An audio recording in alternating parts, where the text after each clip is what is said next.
తాళి చైన్ మార్చేటప్పుడు ముందుగా మెడలో నల్లపూసలు వేసుకోవాలి. నల్లపూసలు వేసుకున్న తర్వాత మన తాళిని తీయాలండి. నా తాళిబొట్టులో పసుపు తాడికి పగడం పూస, నల్లపూస ఇలా 2 సూత్రాలు గోనుపూస ఉంటుందండి. ఈ గోనుపూసనైతే మా అత్తయ్య గారు వాళ్ళు నల్లపూసలతో కలిపి నా పెళ్లి టైంలో వేశారు. తర్వాత ఇలా పసుపు తాడు అల్లాను కదా, దీనికి సంబంధించి షార్ట్ ముందైతే పెట్టాను.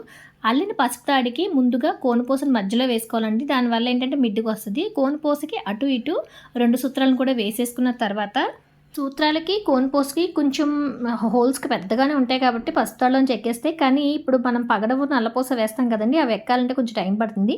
అందుకని ఇలా నెయిల్ పాలిష్ని కనుక చివర్లు పెట్టేసామనుకోండి షార్ప్గా స్ట్రిప్గా వచ్చేస్తుంది. దాంట్లోంచి పూసలు అయితే ఈజీగా ఎక్కేస్తాయి.